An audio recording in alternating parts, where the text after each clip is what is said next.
Hello, everyone. I'm Anna Grzmabusa, Director of the Weiser Center for Emerging Democracies, and it is my great pleasure to introduce Vladimir Tismanianu to you today. He's a professor in the Department of Government and the director of the Center for Study of Post-Communist Societies at the University of Maryland. He's an expert on communist and post-communist politics and the author of literally dozens of prize-winning and prominent books, such as Reinventing Politics, Fantasies of Salvation, and most recently, Stalinism for All Seasons, which is one of the finest titles for an academic book.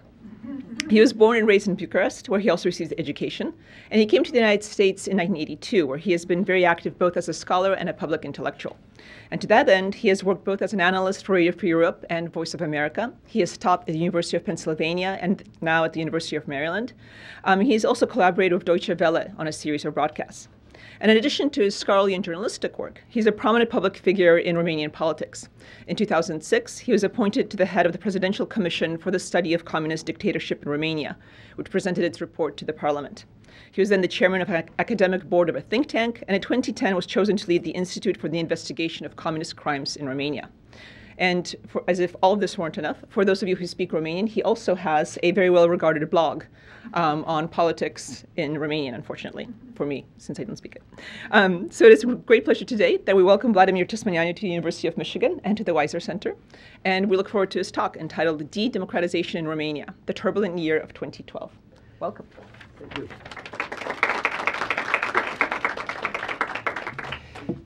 Okay. Thank you very much, Anna, for the invitation. Thanks, Nicole, for the invitation and having put together these two events. And as a matter of fact, the most recent book is there. Okay, and I'm going to present it tomorrow noon, probably the same place now. Okay, and it's called The Devil in History.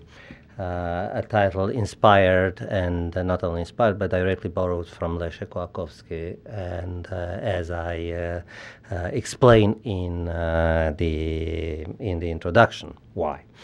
Okay, so when Anna invited me, first of all, she sent me an email and said that, the events in Romania are quite puzzling. That was, let's say, in September, probably, last year, and I don't know of anybody, thanks Anna, who know more about that, and would you be willing to come and chat with us a little bit about that? And I said,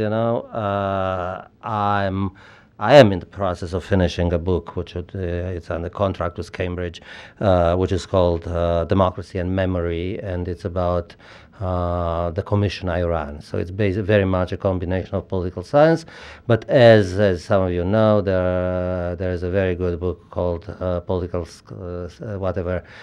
Science as a Craft or something like that, and it's some of our luminaries in the field expressed, they were asked what were the most interesting moments of their intellectual careers, and most of them answered, including Philip Schmitter, the late Guillermo O'Donnell, and other people who are towering figures in the field of comparative politics. They all responded at the moment when my ideas could be tested, when I got involved in something that changed. And indeed, as a matter of fact, the book that I'm completing now is, as two reviewers said, there's no need for an extra book about transitional justice in post-authoritarian regimes. I can indicate I'm on the blurb at least of 3 or 4, on the jacket with blurbs for 3 or 4 books about that. However, we need a book that would be the insider story, what it meant to put together such a commission, other challenges of creating such a commission. I'll say a few things about that because it's linked to my presentation. One cannot understand the turbulent year 2012 in Romania if one doesn't understand what happened in that country before 2012. So I always, go back to the classics, and not the Marxist classics, but the classics of those who study revolutions. And I go back to, for instance, François Furet, who used to say the 1789 revolution was not a bloc, and it didn't start in 1789. It started much earlier. The same thing is about 1989, which is a topic I've written extensively about. Obviously, one could make an argument, 1989, I would go very deep historically archaeologically speaking. I would say probably it started, blessed be that day, on March 5th, 1953. okay, when Stalin passed away. So it's not my own hypothesis, it's just I pay tribute. That book is dedicated to the memory of three great scholars who influenced my thinking a lot. One was, of course, Leszek Kołakowski, the other was Tony Judd, and the third, Robert C. Tucker. And Tucker said once that de-Stalinization did not start, basically, on February 25th, the night of February 25th, 1956, when Nikita Khrushchev announced the ready-to-faint members of the apparatus gathered into to listen to the secret speech that he who had been applauded as the greatest coryphus of science and the greatest strategist of all times had been, in fact, a paranoid sociopath. And okay, so people usually say 56, February 56, the secret speech started de-Stalinization, and Tucker said no. As a matter of fact, de-Stalinization started on March 5th, 1953, when Stalin died. Okay, that's the beginning. Okay, so I'll say, so the turbulent year, 2012, started in Romania, probably in 2006, and I'll try to argue why. So I have a number of topics that I'd like to bring to your attention, and after that I'll read a few passages from a piece I published in World Affairs and about this, and I'll be delighted to take any questions and so on. So the first thing to be said is I responded to Anna, yes, I would be delighted to do it because I was there. So in other words, I happened to be present and to witness in a fascinated way, but I would call it a combination of fear and fascination, what was going on in Romania in July 2000, between July 3rd and July 6th, 2012. And as I mentioned to Nicole before, the only thing, the atmosphere, I was luckily out of Bucharest. I was in Timișoara, which is the westernmost city of Romania, where the revolution started in December 1989, and probably the most westernized city of Romania, and so I was with friends and watching what was going on. But I went to Timișoara on the 2nd of July, and the coup d'etat, the failed, some people say the failed attempt at the coup d'etat. I'm not going to go into this type of, they used to call it, and I don't know if it's historically correct, but it's definitely philologically correct. They used to call it in the German Communist Party in the 1930s, the bureaucraties of the Communist Party, they used to call it Partei-Chinesisch. Okay, so Chinese party language or party Chinese language or whatever. So I'm not going to go into this type of semantics and so on. It was an attempt basically to get rid of an existing structure of power and impose via non-constitutional methods and actually anti-constitutional methods a different structure of power. For all my knowledge, I have no other term for that than a coup d'etat. Okay, I don't care whether it was military, whether there was violence on the streets and all the rest.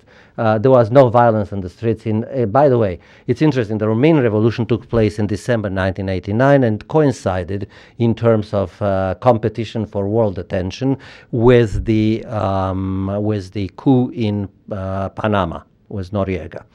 It's quite interesting that the failed attempt at a coup d'etat, okay, so the failed coup, okay, so I'll elaborate if need be, took place simultaneously with a parliamentary putsch that took place in Paraguay. It's very interesting. So those who opposed, they didn't have a problem when we referred to what was going on in Paraguay as a parliamentary coup. But if you deal with Romania, there are voices that would say, oh, the term coup does not apply. As a matter of fact, the first time I used this term in an article co-authored with my friend who got his PhD at Bloomington, Dragos Paula-Ligica, who teaches at George Mason, we published an article after the first attempt to organize such a thing in Romania that took place in the spring of 2007, and we published an article in the Wall Street Journal European edition with the title "Constitutional Coup in Romania."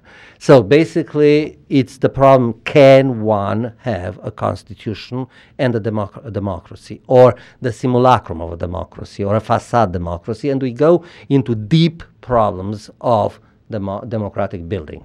Okay, so we have studied enormously, and that's what I responded to Anna. We we have a huge literature and wonderful and laudable literature on democratization. We have a whole discipline or sub-discipline of comparative politics that carries the horrible name transitology. Okay, so we are transitologists. Okay, so we have, and we have a teleological perspective on transitions. They go from, you know, from the bad to the good, from darkness to light, from authoritarianism to democracy. Okay, we have much less studied the other way around, the other trend, which and I'll say a few things about that, especially in the European Union, has tended to be underestimated. Only 2 days ago, probably it's in my text, but I'll mention it here. Only 2 days ago, 4 foreign ministers of the European Union countries, I may be wrong, there are people who can correct me. Germany, if I'm not wrong, it's Austria, Finland, and Netherlands, but I may be wrong with definitely Finland and Netherlands are there, and Germany, I may be wrong with Austria, addressed a letter to José Manuel Barroso, who is the Prime Minister of the European Union, the President of the European Commission, in which they asked for mechanisms to be established to sanction, penalize, up to very tough decisions, countries that engage in, they didn't use this as, I hope that I created the term was de-democratization, probably it existed before, but anyway, so you know, it's like with electoral revolutions, now it's everywhere, and I remember at least some people recognize that I coined the term in 96. Okay, so it's okay, I'm pretty productive with this term, so I can afford to create other ones, and you know, there's no problem with inflation, okay, as long as we produce growth, economic growth. Okay, so so as I said, the first point I want to make here, we have a great, and when Anna did this is the thing, what I could compare with, and I could compare it to the atmosphere, what was psychologically speaking in Bucharest, and the atmosphere on TV, the atmosphere among people whom I trusted, who usually, including novelists, poets, painters, and so on. The atmosphere was pre-apocalyptic. I mean, people were expecting something very bad to happen very soon. Nobody knew what would happen, and the only analogy I can make for those who have seen is a film. And it's about Indonesia's 1965, the year of living dangerously. Okay, if you remember, that's exactly the atmosphere. So I said, I have a feeling of déjà vu. I mean, you know, I never experienced the pre-coup atmosphere. So I said, and I was with my son, and my son was 16, and I said, you know, we were from the beginning at the airport. I used to go to Romania during the commission and so on. In 2006, I traveled 6 or 7 times. And there were some exchanges. Speaking of the blog, some person said, I said, it's no pleasure to cross the Atlantic 7 times, and so on and so forth. And the result is, no, you should have said 14 times. Okay. Obviously, if you say cross the Atlantic 7 times, it's impossible if it's not 14, because that means I remained somewhere. Okay. So, so there was this atmosphere floating there, and let's see what happened and who are the main actors of the story.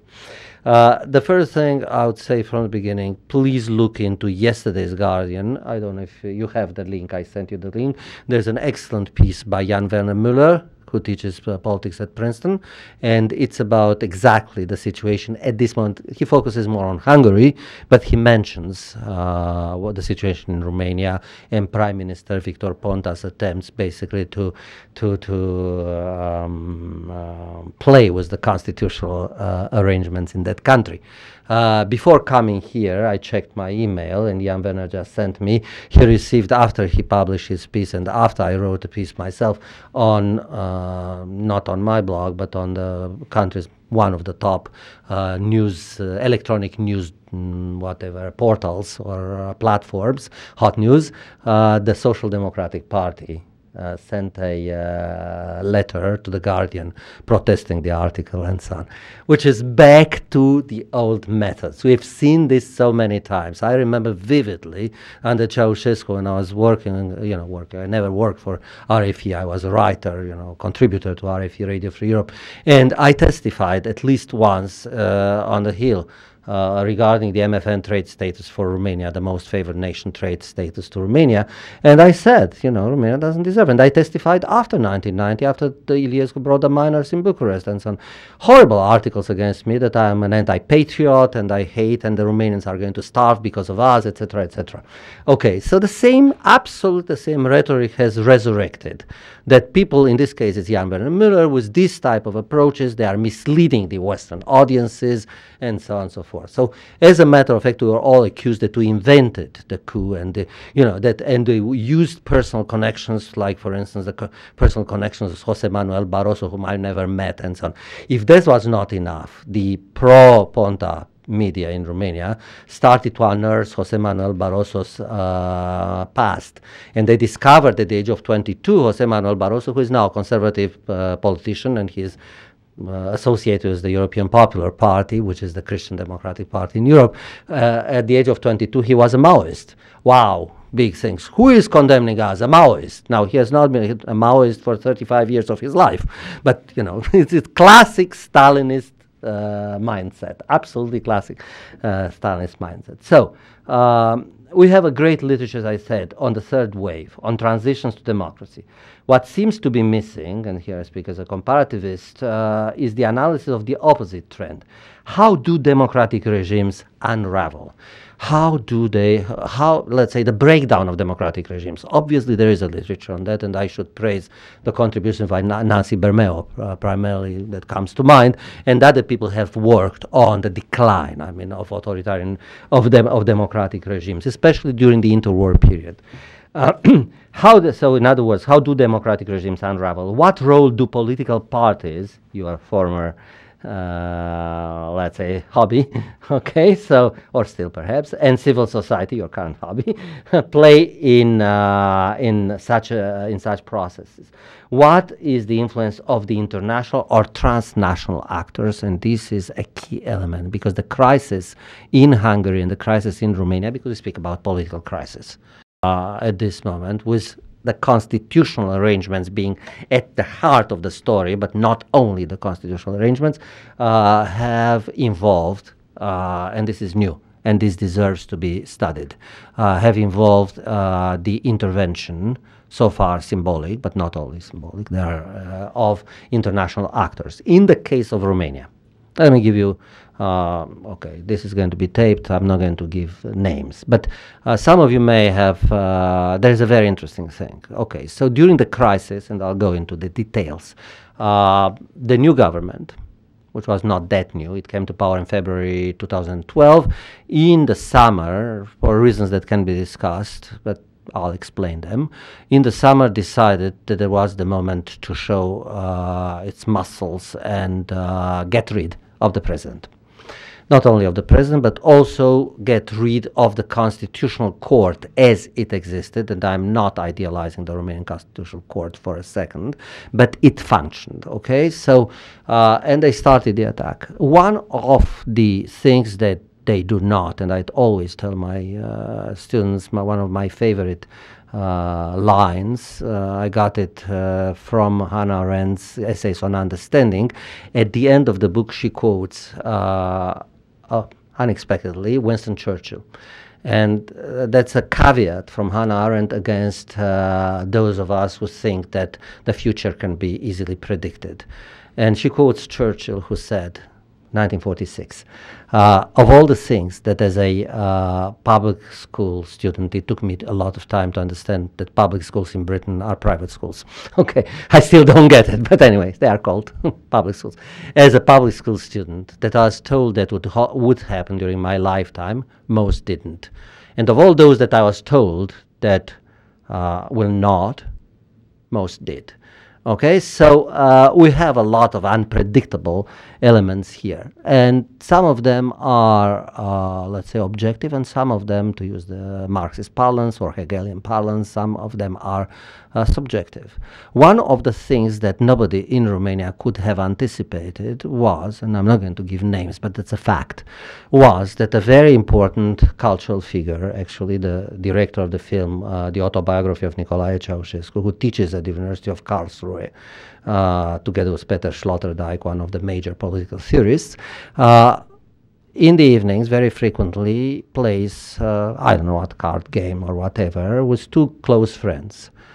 Karlsruhe. In general, what's Karlsruhe? The Technical University of Karlsruhe. What else is in Karlsruhe? Something very important. The Constitutional Court of Germany. And so they chat a lot. And he told some of these good friends what was going on in Romania. And one of the good friends, a constitutional judge in Germany, called his good friend, the Chancellor of Germany, and said, "Do you know what's going on in Romania?" And that's the beginning of the involvement, the personal involvement of Angela Merkel into the crisis in Romania. I mean, she really became a very important actor in what happened in Romania. You'd say, why did she care? One of the reasons is because, like many East German and Polish students, and some of you may have seen, blessed be his memory, that Krzysztof Michalski passed away, and I was, very touched to see the picture in the New York Review of Books, Krzysztof in Mangalia, Romania. Okay, why? Because in 1970, that was the only way for students or Polish dissidents to meet their families and so on. So he was already probably abroad, and that's like Irena Gruzinska and Jan Gross and so on. They were not able to go to Poland. They would meet their families in Romania on the Black Sea littoral. Okay, that explains why you have the picture of Krzysztof Michalski in Romania in 1970. Okay, so basically that explains, and that's linked to something that is wonderfully for me, discussed by Jan Werner Müller in his most recent book, which is called Contesting Democracy, A History of Political Ideas in Europe, came out from Yale last year. How constitutional courts came into being in Europe, what they were supposed to do. There are many elements there, but I'm not a constitutional, theorist. I don't know much about the constitutional courts in Europe. I've read some Kelsen, but I don't consider myself an expert by any stretch of the imagination. But I read Müller, and I talked to him and to other people, and I realized that the constitutional courts were very much a device created, like the European Union to some extent, especially by Christian Democrats, like Adenauer and like the Gasperi in Italy and so on, thinking very, Maurice Schumann in France and so on, thinking very seriously about what could be done in order to preempt the repetition of January 1933. That means the tyranny of majority. That means, in January 33, the tyranny of pluralism, because Hitler never had a majority, but he had a plurality of the vote, and the coming to power of a dictatorship via plebiscitary popular support. Okay, what can be done? And one of the things is, of course, to create the European Union and to bring them into the Union. So that was the dream of a European Union in which such things could not happen. And the second thing, or the first, was creating constitutional courts. If I didn't know anything or very little about the genealogy of the constitutional courts, definitely Prime Minister Ponta of Romania knew much less. So at the moment when he started the attack on the constitutional court, he didn't realize what raw nerve in the European consciousness he was touching, what kind of Pandoras Box he was basically opening by this. That was not something negotiable. At the moment, the Romanian Constitutional Court, which the Hungarians so far, in as much as I know, they haven't done it yet, addressed the Venice Commission, which is there like a watchdog commission to supervise the treatment or the constitutionality of different things happening in countries of the European Union. That changed dramatically the situation. Okay, so I said a few things about international actors. So basically the idea was what can be done under given circumstances to preempt or prevent such unraveling. For instance, the ongoing discussion about the efforts to curtail and to limit the prerogatives in Hungary. That's going on at this moment. I have no idea about the constitutionality of those particular laws, but that usually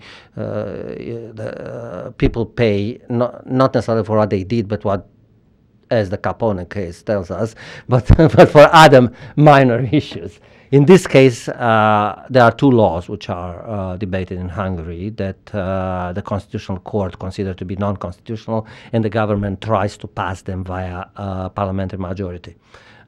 In spite of the Constitutional Court. One law is about the homeless. I don't go into details. It's a very complicated thing. Okay, they remove the homeless, whatever. And the second one, which I'm surprised, I was telling Anna before, I'm surprised that nobody so far has played on that. I should write an op-ed on that. It's the law that would prevent Hungarian citizens to go and work abroad if they had received education, free education in Hungary and so on, unless they pay for that. It's amazing that nobody so far has realized that such a law was proposed by Nicolae Ceausescu in Romania. And okay, so you can, so, you know, it's amazing so far nobody said that what Viktor is doing, Orban, I've known the guy for many years, so I call him Viktor. Okay, so, so it's quite interesting that it's, you know, we all go back to something in the past. Okay, so here a little bit about what I call cycles in post-communist Romanian politics, because not everybody is familiar with that. I'll try to be as clear as possible. The first post-communist president of Romania, who is still an important figure in Romanian politics, is a gentleman called, or better said, a comrade called Ion Iliescu. Ion Iliescu was born in 1930. He is now 83. He seems to be still in relatively good shape. What followed with the my favorite line, Ion Iliescu is an inexhaustible reservoir of let's say funny statements. Wow, I've plenty of them. I mean, but let's go to the most recent one. We did not expect in December 1989 for Ceausescu to be executed.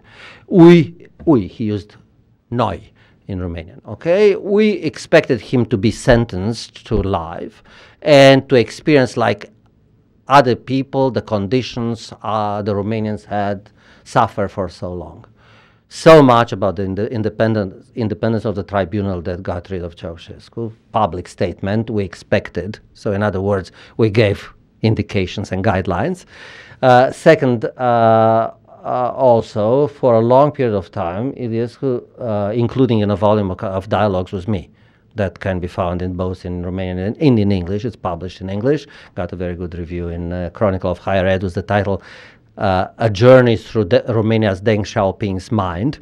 Okay, so if you want some analogy, okay, Iliescu always said that Ceausescu had to be executed because there were forces in Romania who would continue resistance as long as he was alive. Suddenly, those forces disappeared. That's 2 weeks ago, two days ago, he made this statement, okay? So try to bring the two together. Okay, but Ion Iliescu being educated in dialectical materialism, dialectics is the science of making the opposites compatible and so on. So, you know, they can be compatible. Okay, so what he established in the aftermath of Ceausescu's downfall and execution, by the way, in the volume was the dialogues with Iliescu, I asked him specifically, okay, I understand that Ceausescu had to be executed. I have reservations because I'm in general against that penalty, but anyway. And actually, I found the whole trial to be a farce. But in addition to that, I said, why was she executed? I mean, you know, there was nothing. She was not organizer of any genocide. Anyway, there was no genocide and so on. And he basically passed over the question as if he hadn't heard it. Okay, so she meaning Elena Ceausescu. Okay, just for those of us who grew up in Romania, we always said she and meant, yeah. Everybody knew whom we're talking about. Okay, so Iliescu established what kind of political regime, which in many respects explains part of the story we have now, because the regime remains to a great extent a presidential regime. The inspiration for the Romanian constitution of 1990 or 91, I may be wrong with the date, is the French constitution. So Romania is still a presidential regime. Iliescu added to this what kind of presidentialism? Authoritarian presidentialism. Okay, so Iliescu established an authoritarian presidential regime. Where we could identify more than in other countries, although the trend, Anna can testify for that because she has worked on the Polish, the transmogrifications of the Polish Communist Party. Okay, basically the phenomenon that we call in transitology, the persistence of elites, or elite persistence.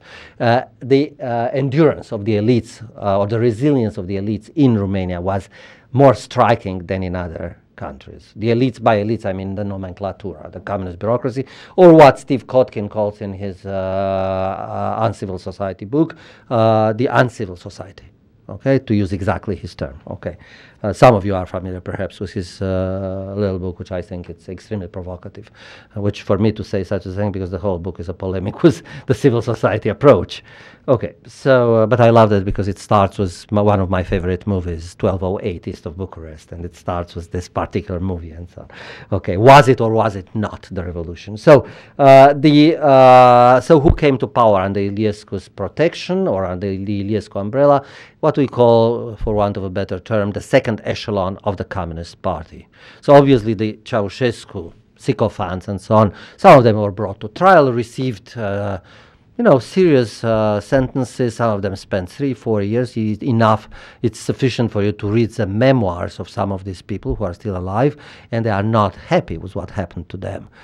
Chief ideologue Dumitru Popescu, nicknamed God, Dumnezeu in Romanian, for instance, his endless memoirs, probably 6 volumes, and I'm one of those who read all of them from beginning to the end. I suffered through that. Okay, so he's extremely critical of Iliescu and the people who sent him to prison. The same thing former Foreign Minister Ștefan Andrei in his memoirs. So they basically end up in prison, not for a long period of time, but they spent something like 3 years, 4 years, and so on. And some of them passed away. The formation that came, the political formation, which was more of a conglomerate of trends rather than, if you want, a corporation, a political corporation, okay, was called the National Salvation Front. Okay, the NSF, National Salvation Front, not the National Science Foundation. My wife worked for 15 years, and we had her NSF and my NSF. Okay, so at home, lots of conversation about NSF. Okay, now she moved to NASA, so there's no danger of confusion. In the National Salvation Front, we see 2 trends developing in 1990 and 91. I cannot give here more than a very, very let's say, cursory, not shallow, but cursory survey of what happened. Okay, if you are interested, look into the last chapter of the book that Anna mentioned here, Stalinist for All Seasons, and it's about the revolution and what happened there, and other writings. There is a very good writing by Tom Gallagher about that, and you have other people who have written on the Romanian Revolution, so that I shouldn't go into details. But we have 2 trends. Simply, let's taxonomize them and call them the reformers and the anti-reformers. Okay, the reformers would eventually create their own political party. Easy to follow. I'll give you only 2 names of the reformers. The first post-communist prime minister, the man with the red collar, Petre Roman, and then he was replaced by Traian Băsescu, who is the president of the country right now, who is one of the key characters in the month of living dangerously, okay, instead of the year of living dangerously. Okay, and then the other trend, which is Iliescu, and I'm not going to give you too many names there either. Probably I'll give you only 3 names: Ion Iliescu, Adrian Năstase, and Victor Ponta. That's enough. Ion Iliescu is still the honorary. We are like in I'm teaching a course which is called Revolutions, Authoritarianism, and Film. And I'm giving, and for students very interesting that I'm presenting Costa Gavra's Z, the classic film. I mean, the paradigmatic political film. And some of you may remember from the film is when the judge, the objective judge, who starts basically totally non-political and so on, and when the big shots of the military come, and he's simply, by the way, played by Trentinho, who plays in Amour. Okay, so the judge says, nom, prénom, profession. Nom, prénom, profession. So it was very simple. So nom, prénom, profession. Nom, prénom, Ion Iliescu. Okay. She's currently the honorary chairman of the Social Democratic Party. The Social Democratic Party is the key party, the crucial party in the current government of Romania. What kind of formation did he create, and what kind of party do we talk about? Fundamentally, it was called the Social Democratic Party of Romania. It's hard to play with that, and then change its name into, no, it was called the Party of Social Democracy, and then it became the Social Democratic Party in Romania when they managed to join the Socialist International. Quite fraudulently, they bought the name, they bought a mini party, which was part of this, so that's the way they entered the Socialist International. The man he groomed to be his successor was Prime Minister between between 2000 and 2004. I know him quite well. I know all these actors. I can give you lots of details. Okay, so his name is Adrian Năstase. What it makes Mr. Năstase very interesting, he's a combination, speaking of very interesting character, a combination of sophistication, refinement, pro-Western in many respects, and on the one hand, he's Mr. Hyde and Dr. Jekyll, whatever. On the other hand, he has an enormous appetite. They call it in Romania argyrophil, for money. He has, if you want, a kind of money gluttony, okay, if I were to use this term, and he presided basically over an extraordinary level of corruption in Romania between 2000 and 2004. What makes it very interesting, and I'll be able to say a few words, is that in June, if I'm not wrong, it's in June, mid-June 2012, Mr. Năstase was arrested in Romania, which makes Romania is the only EU country in which a former prime minister, you have former prime minister, as we know, Yulia is in prison. In Ukraine, you have former Ukrainian prime ministers, Lazarenko, I think, is somewhere in Ukraine, in California in prison and so on, but they are not members of the European Union. We speak about, there is a former Croatian prime minister in prison, but we speak about the European Union, the club. The club doesn't like this, if such a thing, and the club's reaction was not to punish those who sent him to prison, but said, what kind of country is this one in which you have such a level of corruption and so on. So the club decided to support those who sent him to prison rather than to punish them. I'll go into that. Okay. So this would be the first moment, Iliescu, Năstase, vehicle, put together. B, political alternance. In 1996, the Democratic Convention, which was a broad coalition of, 17 political parties, movements, clubs, associations, and you name it, fraternities, sororities, I'm kidding, okay, but it was a very heterogeneous construct. Okay, managed to win the elections, and a man called a professor of geology at the University of Bucharest, Emil Constantinescu, became president of Romania. So what I can say is that in terms of domestic changes, the Constantinescu presidency domestically led to general feelings of malaise, dissatisfaction, and failure. People had huge expectations, and to a great extent they failed. It's not my opinion, it's lots of people expressed it on many, many occasions. He succeeded in terms of foreign policy, and to a great extent, if Romania is now a member of NATO and member of the European Union, is because of the pro-Western orientation of the Constantinescu presidency. The presidency supported the NATO military action against Milosevic in 1999, which led to a dramatic decline of popularity. You have to keep in mind that relations with Serbia are very popular in Romania. Mr. Iliescu gave voice to this pro-Serbian, like in Greece, for instance, where the pro-Serbian sentiment was so strong that there was even a call to create an international brigade, like in Spain during the Civil War, in support of Milosevic and so on. Okay, in Romania there was strong pro-Serbian, pro-Milosevic sentiment. So for Constantinescu to take this pro-Western position, it cost him probably 10% of the vote. While Iliescu at that moment was saying Romania historically had only two good neighbors, Serbia and the Black Sea. Okay, so, okay, quote. Okay, so do I have another? Okay, I'll have to wrap up. Okay, so see, Constantinescu leaves, as I said, disappointing profoundly his supporters by announcing in 2004 that he will not run again for re-election, and that he felt defeated by the forces of the old, by the old structures. In other words, basically, he was perceived as having capitulated. At this moment, okay, so this was the return of Ion Iliescu. Ion Iliescu returns 2001, 2004, and the real power, however, within the party and the government was Adrian Năstase, whom I mentioned before, who was belonged to the younger post-communist generation. In many respects, one could compare him to Alexander Kwaśniewski in Poland. One of the things to be said about Adrian Năstase is that he really wanted to reconfigure and, if you want, to regenerate the Social Democratic Party. I mean, he really took this very seriously in trying to cut off the connections to the Communist Party and to turn it into a bona fide Western style or Latin American style Social Democratic Party.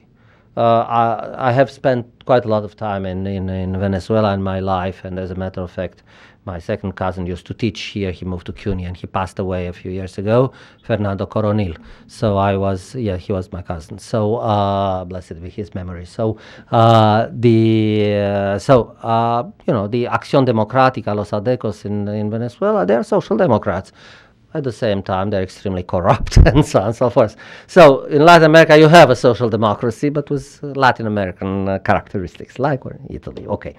Then, next point. Who is Traian Băsescu? Enters the scene, Traian Băsescu. Traian Băsescu, born in 1951, easy to remember, same year as me. Okay, so born in 1951. Under communists didn't hold important positions. All the actors that I mentioned had somehow some association with the communist period. Traian Băsescu had the least associations with the communist period, no matter what anti-Băsescu propaganda says and so on. You couldn't be freer in Romania if you remained a Romanian citizen than he was. He was a sea captain. Basically, he was spending out 365 days. He would spend 300 days on the sea. Okay, some people said that by the end of the 80s, he became Romania's delegate to the Naval Commission in Anvers, which implicitly made him a collaborator of the secret police. First of all, it's not proven, and it's not an argument in the story. He was not a member of the secret police. He never worked in the secret police, and he never made a career in the Communist Party. I should add that Ion Iliescu was an important ideologue of the Romanian Communist Party. He served at a certain moment as the leader of the communist youth, like Kwaśniewski in Poland, and he was the chief of the ideological department of the Central Committee of the Romanian Communist Party for a number of years. He personally participated in 1968 in the persecution of Romanian students. These are facts, and I can document them. So it's not I'm not engaging in any kind of Iliescu bashing or anything like that. It's a fact that he was personally involved in organizing. There was a demonstration December 68 by students from the Institute of Architecture and the Institute of Theatre on Christmas Day. And it was horribly repressed and so on. He was the Minister of Youth, the head of the Communist Party. So there are lots of skeletons. Băsescu doesn't have them. Okay. Was he an anti-communist and so on? Did he make a career playing on anti-communism? No. As a matter of fact, in 2005, he was elected president in 2004, and in 2005, pressures from civil society, especially, I can go on and on, that asked him, basically, the demand was for him to condemn officially as head of the Romanian state, the communist regime, for all its existence as illegitimate and criminal. I hasten to say something important. When you say criminal, we don't use, at least in the language of our commission, which was the equivalent of a truth commission. I mean, it was a truth commission. Okay? Criminal doesn't mean that perpetrated crimes, although it meant these too. Criminal meant the opposite of rule of law. okay? In German, when President Roman Herzog condemned the SED dictatorship, Socialist Unity Party dictatorship, in a famous speech, he said, I condemn here, and he used the term Unrechtsstaat. So Rechtsstaat means rule of law state, unrule of law state. We don't have a term, Unrechtsstaat. So you put, I put it on Google, you get lots of stuff on Google about the Unrechtsstaat, okay? So this is the criminality. That means contempt for law. So even a pickpocket or even a plagiarist, as a certain prime minister is, that's a crime. It doesn't mean that he killed somebody and so on and so forth, but it involves a breach of law. This is the criminality we talk about, the contempt and the break of the rule of law. Okay, so when Băsescu became president, his most important goal initially was the most important goal was the struggle against corruption. So it started, in a way, you have to look into Băsescu's career in a way like in Gorbachev's career. When Gorbachev came to power, 85 through 86, he was initially very much into acceleration. Okay, he realized acceleration didn't work. He started perestroika, this restructuring. He realized restructuring didn't work. He needed a new ethos. In order to instill a new ethos, he needed a politics of truth. The politics of truth was called glasnost. Okay, so that's the way it happened, and this is consensus about that among, we disagree, revisionists and anti-revisionists and so on many things, but I think about this particular approach to Gorbachev's reforms and so on, things are quite clear. The same thing, Băsescu came with this, and as the pressure started, he initially said that why would he, after all, he didn't run, and he was aware that the issue of decommunization could be very divisive. That's like in all the post-communist societies. And B, Băsescu is a very, very astute political man, and it may not result in electoral support. It may actually result, because Romania had 4 million party members for a population of 22 million, and you have to deal with this very gingerly in order not to antagonize them, families, and so on and so forth. So he initially said, let the Romanian Academy deal with that. Now, if there is one Stalinist, I'm very happy that this is taped, and I hope you're going to put it everywhere, because I'm totally convinced that there are two Stalinist institutions in contemporary Romania, the parliament and the academy. Okay, so if there is one Stalinist institution, that's the Romanian Academy. So if you wanted to bury something like the analysis of communism, you give it to the Romanian Academy. By the way, plenty of ex-Securitate informers, I mean, not my opinion, proven, demonstrated, names, code names, how much money they got, etc. They are there and happy. Okay, so the second, he realized that in order, so he started to be increasingly involved in, you fight against corruption, you cannot fight corruption without strengthening the legal system. You cannot strengthen the legal system unless you create anti-corruption agencies. You cannot use anti-corruption. That's a very complicated thing. I'm sure Anna remembers a very famous article by Michnik, which was called the Montesino virus. Because you struggle against corruption, you fight against corruption, but how do you get the information? The only source of information are the secret services. You cannot get other information, you know, about the corrupt people and so on. How would you get it? So you have to rely on all kind of non-transparent sources and so on. So it's a very, very, and that happened in Peru. That's the reason Michnik called it the Vladimiro Montesinos was the head of the Secret Service under President Fujimori in Peru.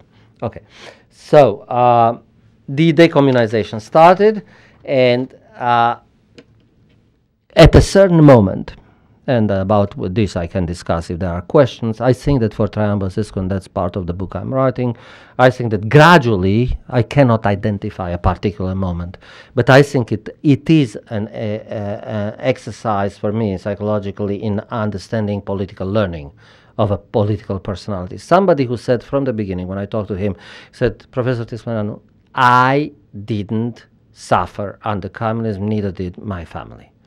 I don't have a personal animals in this story. If there was no milk, quote, if there was no milk, I was traveling and I would buy milk in Rotterdam, you know, powdered milk. If there are no jeans, I'll buy jeans in New York City, and so on and so forth. So I didn't. So you have to convince me why is this so important and what. And we had a long series of long discussions, not only with me. So I think that at a certain moment the president saw the connection between not only him, but it's very important because he's a crucial actor in the story, saw the connection between fostering the rule of law and condemning the Unrechtsstaat. Okay, he saw that, and it's I'm wondering whether he would verbalize it this way. But for me, that became very clear reading a great book by David Satter that came out last year from Yale University Press. And it's about how Russia confronts its past. By the way, there was never a commission like that in Russia. There's only one speech by Alexander Yakovlev in which communism was condemned in the Russian Duma, and that was it. The title of Satter's book, published by Yale University Press, I reviewed it for International Affairs, it happened a long time ago, and anyway, it doesn't matter anymore, or something like that. Okay? And his point is that precisely the lack of a confrontation with the past explains the weakness of civil society and citizenry and so on. He's a very bright and very well informed and very well read journalist. Doesn't claim to be a political scientist. But I think that explains why it is so important. I have a grad student who is working, he's Chilean. Some of you may have already have seen the film. It's a great film, although very controversial. No. That was nominated for the best foreign film. It's a Chilean film about the 1988 referendum in Chile that led to the end of the Pinochet regime and so on and so forth. Okay, why do they had not one commission in Chile, I think they had 3 commissions that dealt with this. Why are commissions created in the Dominican Republic now to deal with the Trujillo dictatorship? If this doesn't matter, it matters. That's for me at least, it matters. And I think that Basescu became a defining feature of his presidency. He saw it, and that led to the first impeachment of the president, which took place in the spring of 2007. I have everybody is interested in his. I'm very happy that my son got accepted into the college he wanted to be accepted. As I say, I have 2 babies. One is my son, and the other one is the report of the Presidential Commission, which I consider to be the most important work of my life, regardless of the tens of books that you mentioned, okay? Because that changed something fundamental, okay? And I do believe that a national conversation has started. And it's the beginning. It's very beginning, very, very beginning. But I know one thing. After Basescu presented our report to the Romanian parliament, he was booed by the Greater Romania Party and boycotted by Iliescu and his crowd and so forth. It was a terrible scene. It was covered by the New York Times and so on. And I asked the president. He was speaking. I was behind him. So at the end, I asked him. Wałęsa was there. And Philip Dimitrov and Zhelev and other people. Okay, so I asked the president, I said, how could you continue to read deliver your speech when there was this absolutely horrible noise and so on? I said, Professor, I knew one thing. I was speaking to the microphone to the whole country. And you were hearing the noise in the hall of the parliament and so on. But the Romanians were hearing me speaking to the mic. So that's the reason I continued. I ignored them and I delivered my speech. Okay, so that was, I think, a watershed in the Romanian political culture. When they suspended the president, impeached basically, and the referendum followed in the spring of 2007, the first thing they did was to remove from the site of the Romanian presidency our report. The first thing Basescu did after he won the referendum was to put it back. Okay, so, but I immediately saw, in a matter of minutes, they disappear from www.presidency.ro, okay, as it never existed, okay. So I said, people ask me, do you think the decommunization and all this approach is reversible? And my initial response would have been, no. It's not irreversible. But after what I saw in the summer of 2012, I have to revise, overhaul my own assessment. I think that many things are reversible. Or I would have a much more qualified no in my answer. Okay, so what happened? Very, very fast. Economic crisis. We all know about that. IMF, we all know about that. Romania receives a $4-5 billion loan. Part of this is structural adjustments. By the way, Romania has not had anything similar to Greece in terms of mass demonstrations and so on and so forth. Layoffs, cuts in salary, especially in the government sector. Discontent, like in all European countries, somebody has to pay the bill. The president entered the scene. He has this, I mean, if you're a sea captain, you're a sea captain. And he has this, very direct way of acting. So he entered the scene and said, I take full responsibility. He took full responsibility, and therefore, the same Romanians who used to love him started to hate him intensely, and it's a fact. I don't know whether he anticipated or not, but basically that became, of course, the rhetoric of the opposition, which includes the Social Democratic Party. I'm not going to go into too many details. December 2000, this took place after the elections of 2009, in which he barely made it, but he won the elections.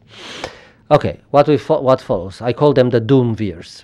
Okay, one of the doomvirs, like in ancient Rome, is the leader of the National Liberal Party, who I say I don't know what I should emphasize more in his personality, vacuity or fatuity. Okay, he's one of the most vacuous and fatuous persons I've ever dealt with.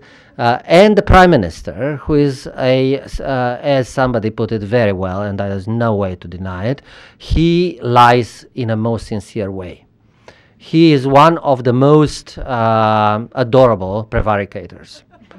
Okay, Russian sociologist, late Russian sociologist Yuri Levada coined the term homo prevaricatus. Okay, he's he's not homo sovieticus, he's young, he's 40. He's homo prevaricatus, he's post-Soviet man. Okay, so scandal about Victor Ponta, plagiarism, I'm not gonna, it really affected him a great deal. At the moment, because it was coming after the Hungarian president had to resign, after the Minister of Defense, it's a European trend. The New York Times had it the other day again about what's going on. And he's a young guy. I mean, and, there is the problem of self-esteem and many other elements. He has kids and so on. He took it very personally, and he saw behind it, because he has the Stalinist mindset inherited from his mentor Iliescu. He saw everything. He's truly convinced that Băsescu controls Nature magazine. Now, if you have and he called a tabloid called Nature magazine. I mean, Nature is one of the most respected science journals in the world. And existed before Băsescu and will exist after Băsescu and so on. So this is a Nature covered plagiarism in Europe before that and so on. So they were very interested in the story, obviously. Okay, so this affected very strongly relations at the top. But the most important thing, more than Ponta's self-esteem and plagiarism and so on, was the decision of I think there were 5, and by the way, all of them women, judges, to sentence Adrian Năstase to 2 years in prison for corruption. That was a tremendous signal to the Romanian political class that, as they say in Spanish, la fiesta se acabó. Okay? The fiesta is over. And the next in line, as a matter of fact, at this moment in Romania, you had one of the most powerful person in the media, Sorin Ovidiu Vântu, is in prison. Nobody would have expected that a year ago, that this would happen. You have Adrian Năstase, no matter what, I don't care if he's there for a day or for 2 years. He was sent to prison, okay? He was put in jail, and that's going to stay forever. In his biography, in his whatever, he committed that kind of soap opera suicide. I mean, everything was, after all, we are in the Balkans. But, okay, so this created a sense of panic that the rule of law is running amok. We don't control the rule of law, the comrades realized suddenly. And that explains the turbulence of the summer of 2012. The summer of 2012 is not or was not about the fate of Traian Băsescu. The summer of 2012, who was suspended, and there's a long story, we can go into technicalities of that. The summer of 2012, and that provoked the desperate appeal of the Constitutional Court to the Venice Commission and the intervention of the Venice Commission. By the way, the members of the Venice, the commissioners, went to Romania and they came with a very tough report. Hanna Suchocka was part of the former Prime Minister of Poland, okay, and professor of law. Okay, so they didn't use the term coup, they used the term grave violations of the constitutional process. Okay. One can translate it into a coup attempt. Okay, so the most important targets are the General Prosecutor's Office, the National Directorate for the Fight Against Corruption. We are basically, years ago, my mentor, probably, you know, by proxy, your mentor too, Ken Jowett, used to say USSR can be replaced the Union of Sicilian Socialist Republics. Okay, so there is something very Sicilian there, okay? And what is going on in Romania, and Băsescu is just the tip of the iceberg in the story, is a revolution of the magistrates. It is possible. I don't know what the outcome would be. I have no idea what the denouement of the story would be. It can be that the fight goes every day. They appointed a Minister of Justice, a person who is directly linked to the mafia. Oh yes, they attacked. I mean, the fact that, you know, somebody who is not like Jan Werner Müller, he's not a Romanian scholar and so on. But after he went into this, he came to the same conclusions. Gallagher is Scottish, actually, you know, and so on and so forth. So, so the issue is, so there are the four institutions I think are very important: DNA, the National Directorate, Anti-Corruption National Directorate, ANI, the National Agency for Integrity. The council, the Superior Council of the Magistrature, and the Constitutional Court. These are the crucial institutions we are speaking, and they are, as we talk right now, under siege. So Mr. Ponta responds to Müller's article, the Social Democratic Party, the press bureau. Okay, so they responded saying that we don't intend to change the constitution in the way Viktor Orban did. No.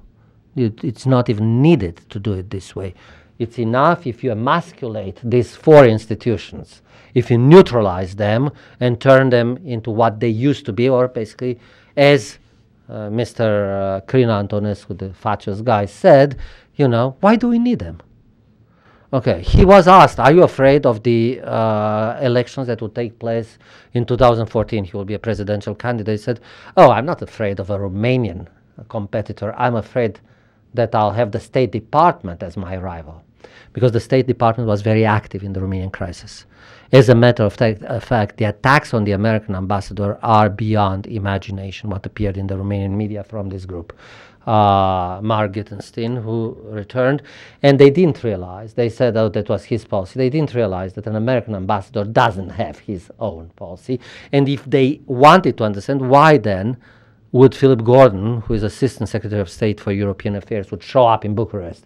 And why would Hillary Clinton, in her last speech as Secretary of State, would speak the grave problems for the constitutional process in Romania?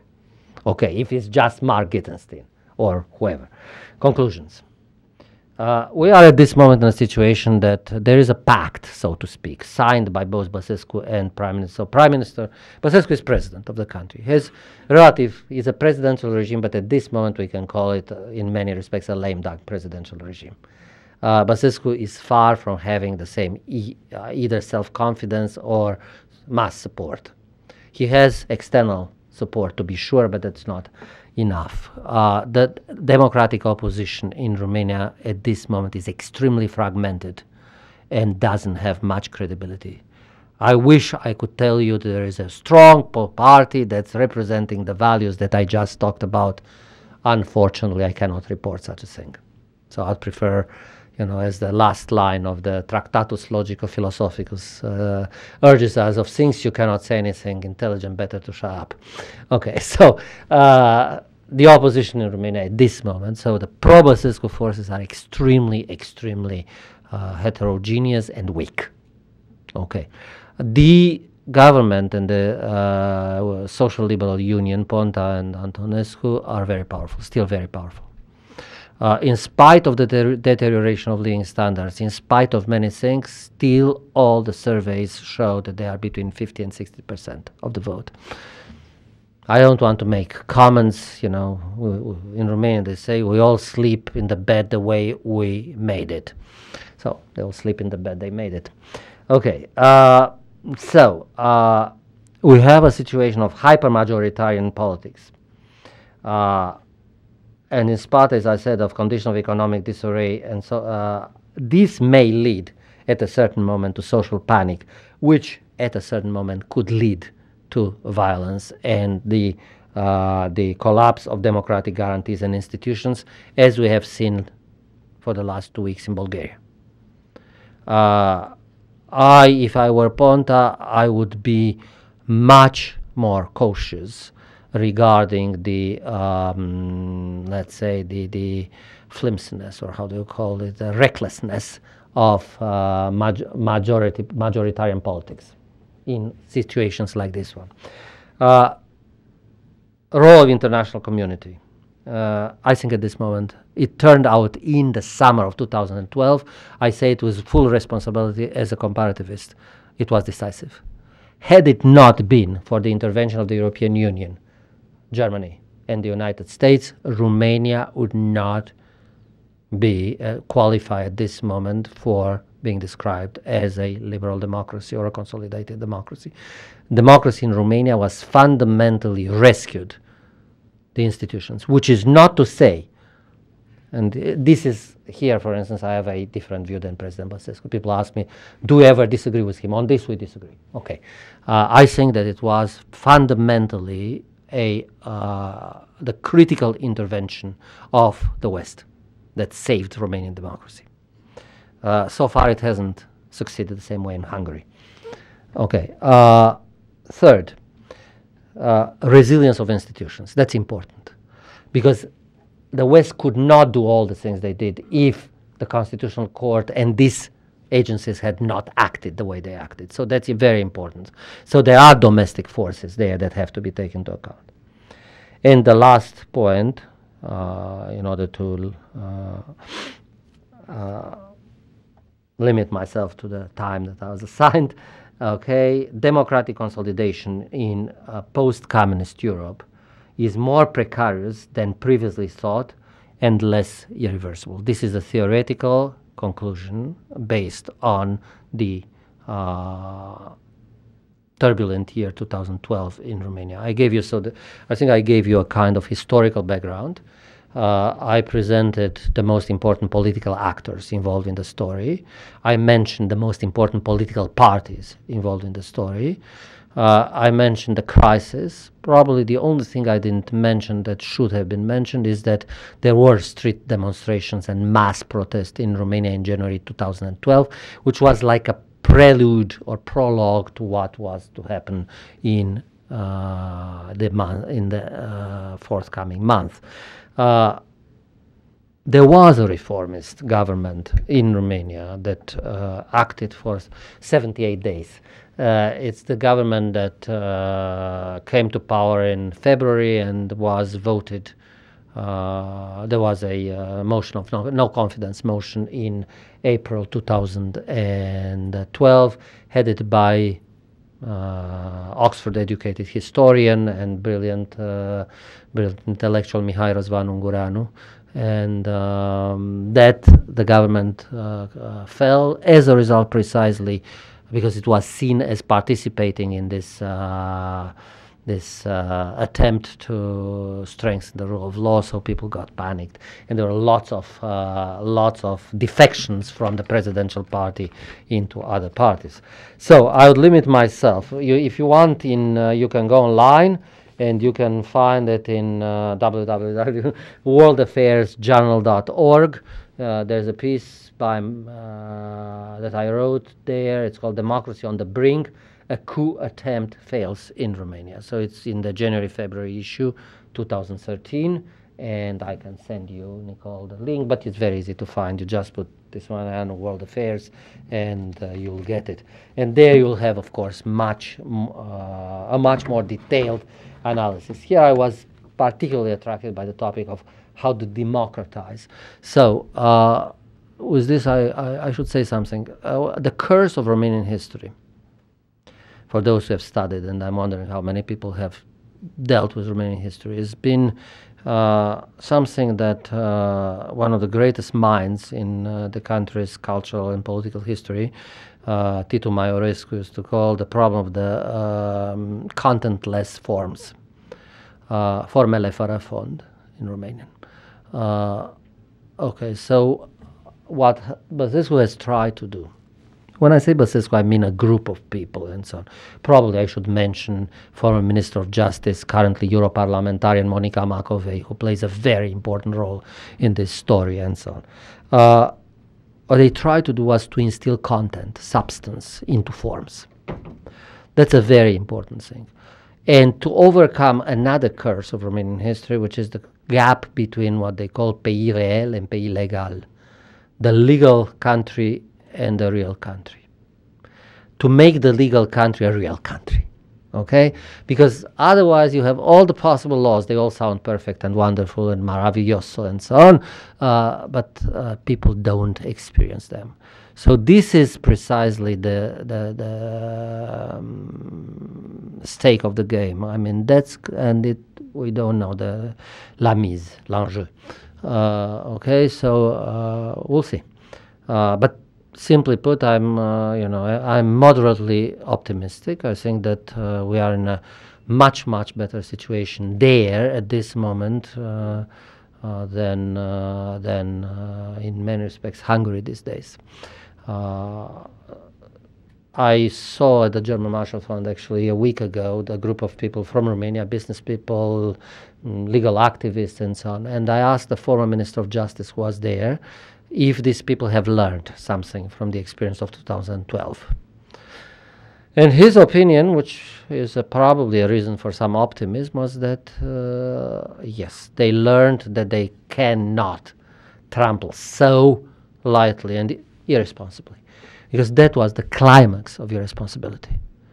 At a certain moment, I told Băsescu, maybe you should remind these people how difficult it was in your speeches, how difficult it was for Romania to be. It was not an easy acceptance into NATO. I was very involved into that story, and our friend Milata and other people have worked.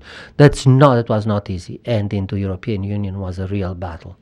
It's not for nothing. I'm reviewing now Andy Nagorsky's wonderful book, Hitlerland, about how American journalists and diplomats and so on experienced staying in Nazi Germany between 1933 and 1941.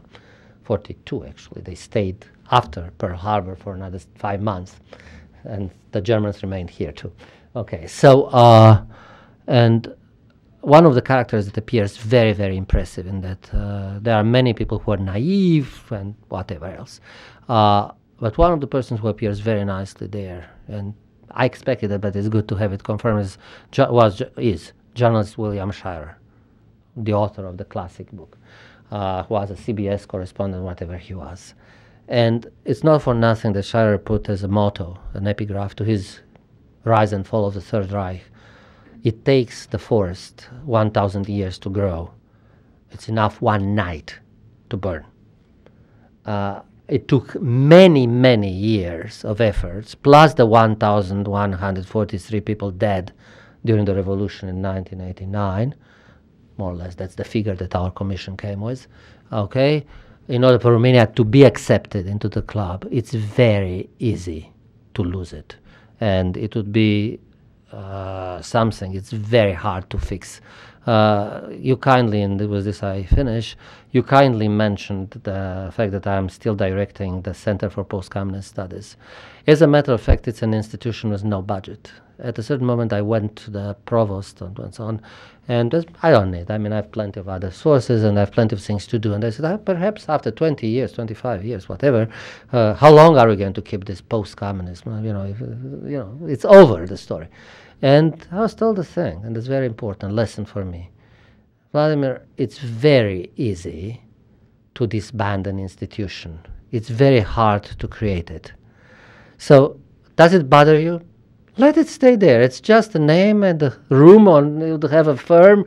You are a director of something, and and the institution exists. Once it's over, try to create something. Oh my God. Okay, so they should be very cautious. Okay, that's it. Thank you.